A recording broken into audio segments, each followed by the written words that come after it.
Why, hello there, and welcome to my YouTube channel, and I will be your host, Timely. So, I'm here today in Siberia with Truffles here to do a class guide, and I've been playing Fighter recently, the class that just came out, and I'm having a very good time. I think Fighter is a very powerful class. I think it's the most powerful close range class in the game right now, stronger than Assassin Shadowform and stronger than the Blade Master's Odachi. It is so disgusting, okay? And we're gonna go over on why it's so disgusting, alright? So, let's talk about my stats real quick. So of course, I'm gouging my physical attack, which is very high. I want to do lots of damage. I'm a DPS class. I'm keeping my crit level and my multi-strike right around 30k, so the proc rates on those aren't too bad.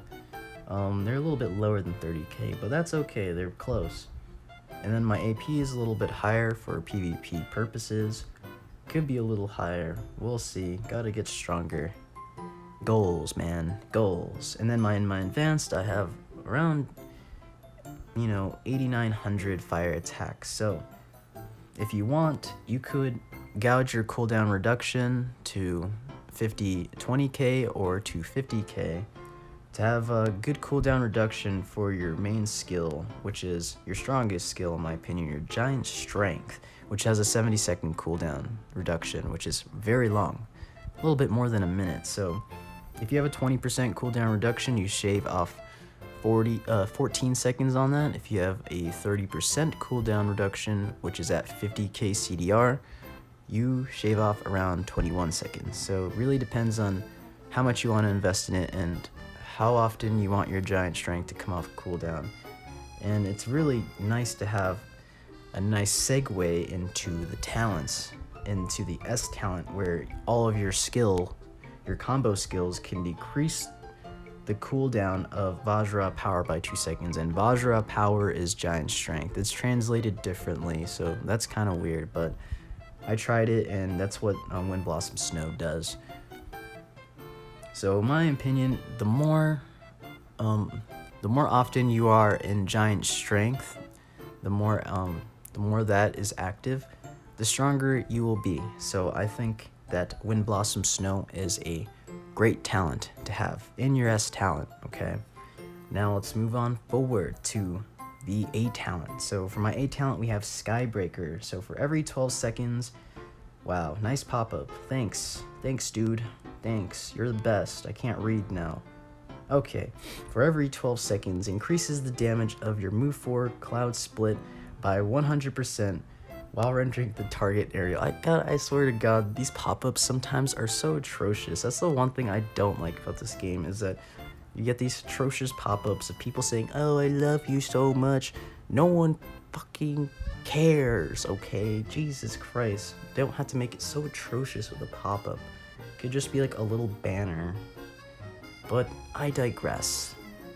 Alright, moving forward. For my A talent, we have Skybreaker. For every 12 seconds, increases the damage of Cloud Split by 100% while rendering the target in aerial. So, in my opinion, fighters have very, very good tracking abilities, and they have really good aerial advantages as well, because they can put their opponents in aerial very often, and that can be very, very annoying for gunslingers and soul dancers to deal with when they're kiting, because if you're knocking them up in the air all the time, they're not going to be able to kite you, and you can land your combo strings more often. So that's why I think Skybreaker is a good investment for your A talent, okay?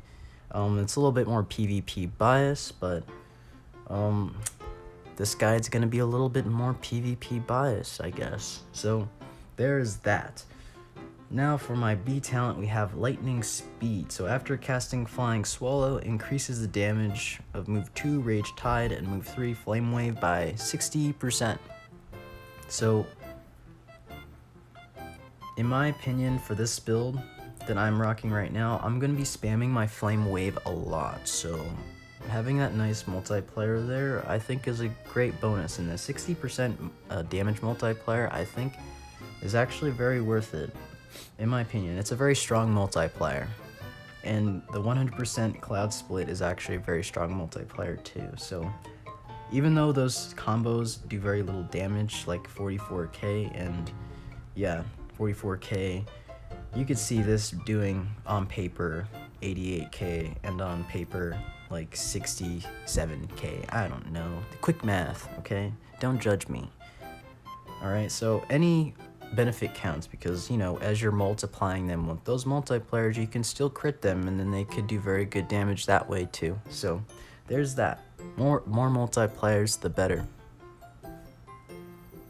Alright, now moving forward, as we were talking about our lightning speed, we're using our flame wave very often, which is why I wanted the multiplier for that. And then for our C talent, we have the surging energy. So every time we use our flame wave, we activate our crit buff, which is a 20% crit rate buff for 8 seconds. Now, I think that's probably the most disgusting and broken talent in this fucking game right now. Okay, now we can compare and contrast to other classes. So the Gunslinger, when they come out of stealth, they have 5 seconds of hyper armor and they have a 30% crit rate buff for 5 seconds after their stealth ends, and that's like every 30 seconds. And Gunslingers are known for their very high crit rate and crit damage. Now, Soul Dancers have a talent where every time they use a skill, they get a 3% crit rate buff and it can stack like 3 times. So you'd get like a 9% crit rate bonus or something like that. I think that's what it was. Now, if we have Fighter over here, every time you use Flame Wave, you get a crit rate buff of 20% for 8 seconds, and you could fucking spam Heat Wave and have a perma crit rate buff of 20% forever. Jesus Christ. That's so disgusting.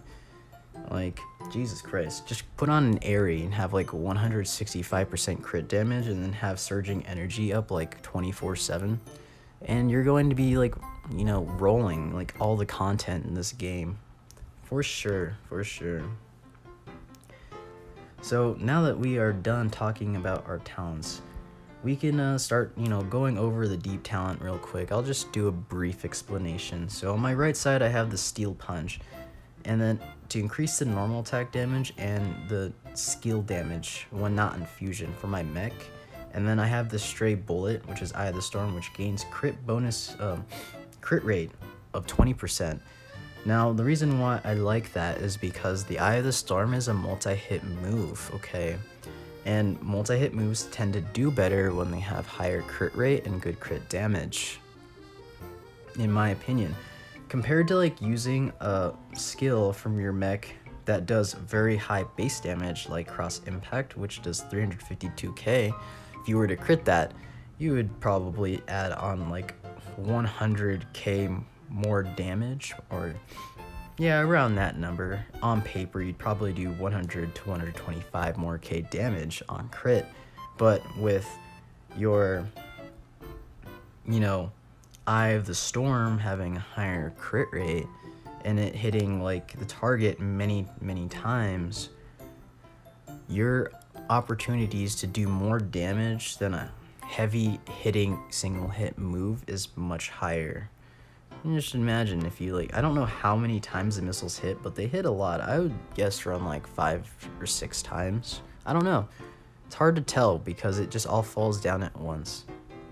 But if they were to all crit, or even then just the majority of them crit, the crit damage can exceed, you know, the damage from a single base hit, such as Cross Impact, in my opinion. So there's that. That's why I have that. And then if we go to our left side, we have the Mighty Strength, which is AP plus 420, and then into the Gale, which is dodge is increased by 8%, which, you know, when you have your Giant Strength active. In my opinion, you mitigate more damage by dodging an enemy's powerful skills than actually tanking it, okay? So dodging is always a plus. Now, the reason why I didn't go down with any of these, I feel like this is more, the middle talent tree is catered more for survivability and tanking, which I don't really need. I saw the Isolation though down here. I think Isolation might be a good investment because it's only one skill talent, which increases the duration of your dodge's hyper armor by 1 second. And if you go to your gear and you go to the clothes and you select Unbreakable, you get Unbreakable Will, you could probably have a 3-second duration on your hyper armor after each dodge. So I imagine that could be a good investment too once you hit level 100, but we're not there yet, and I don't have Unbreakable Will, so I can't really do that yet. Alright, and then now the reason why I don't think these talents are that aren't very good is because these damage multipliers aren't very strong to begin with. In my opinion, they're not.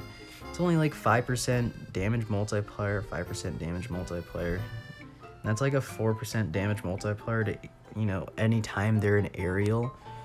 Like that, people are only in aerial for like a couple seconds, in my opinion. So like, in my opinion, like, it's just not worth the investment, especially when you can get the same effects from like Drax, you know, like Knight of the Hunt and like or Goddess's Gift. You know, maybe it could stack with them to do more damage, but overall, I just don't think it's really worth the investment when you can have more dodge. Who wouldn't want to dodge more? Let's be honest, guys. Let's be honest. Alright, so now that that is over, we can start talking about the rotation. So pretty much, you're gonna wanna, you know, close the distance with your Flying Swallow, like all the time, okay? Close the distance with Flying Swallow into Flame Wave. You just do the Flying Swallow. So Fierce Wave, Flying Swallow, and a punch, and you'd automatically get your crit buff, like instantly. It's quick. Then after that, you can do a combo string, and then I usually like to use my Kamehameha as my ender, okay? Up to you on how you want to do it. But you're going to want to spam your Heat Wave. So after you use your Flying Swallow, you do one combo string into Heat Wave, and then you have to do one kick.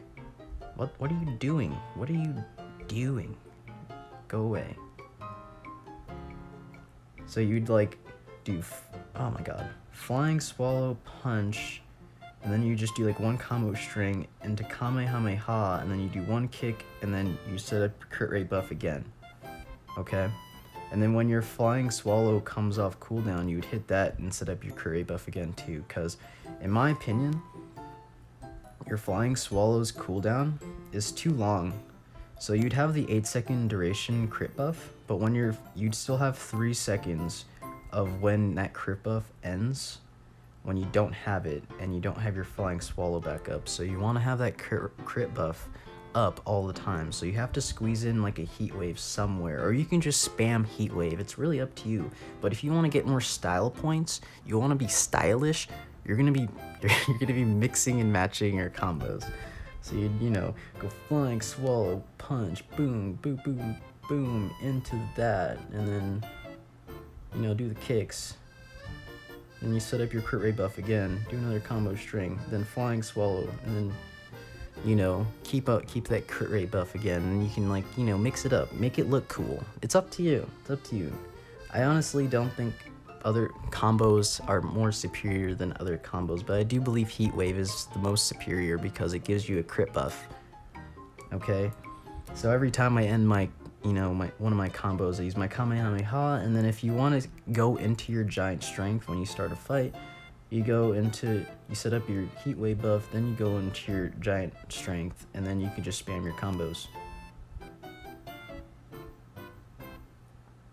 And then after your Giant Strength is done, it's very important to do one kick, and then to set up your crit rate buff again, okay? And you can do like another string or something like that. And then do your Kamehameha into Flying Swallow again, and then to set up your crit buff. I did it wrong that time, but you know the point. Now when you get that down and you start learning and mixing things up, then you can start going to your other rotation bar and hitting, getting your mech to do stuff for you too. So like, you know, you do your Flying Swallow, get that up, Giant Strength, you know, spam your combos. Okay, my Giant Strength is ending, I'll do one kick, punch, get that crit rate buff active, you know, do a little Skybreaker, into Kamehameha, you know, use your missiles and stuff. You know, like the options are limitless. It's a very fun class, and I feel like you can get a lot of style and really creative, and that's why I really enjoy fighter. I feel like it's very different, and it's a very powerful class in general. Now, time for my ending statement before I end this video. Now, when you're going against fighter, fighter is very, very dangerous up close range, okay? You'll get fucked up. Even if you're a Blade Master. If you have Permavoid and you're a Blade Master, a fighter's gonna fuck you up because they're going to go giant strength and they're going to hit you and do crits on you, even though you have high dodge rate. So keep in mind, when you find a fighter in PvP, if they have giant strength up, you run away. Get the hell out of there, okay? If you're a gunslinger, go stealth. If you're an assassin, go into crystal form, okay? If you're a Blade Master, just kind of waddle on out of there with your Permavoid and they won't be able to knock you down, okay? Also, if they're not in giant strength and they merge with their mech, that's another sign to get the hell out of there, because if they take damage in their mech, the player is not getting damaged, their mech is taking damage. So it's so pointless trying to kill their mech when they're inside of it, in my opinion. And their mech is very powerful too, and they'll just get fucked up fighting the mech as well. So fighter is very intimidating class. I think it's broken and disgusting. So that's all I have to say for fighter. It's creative, you can mix things up, it's a lot of fun, but at the same time it's very disgusting, and it has a perma crit rate buff, and oh my god, run away, run to the hills when you see it in PvP, especially when it's in the hands of a whale. And that's all I have to say for now. I have to get going. Peace.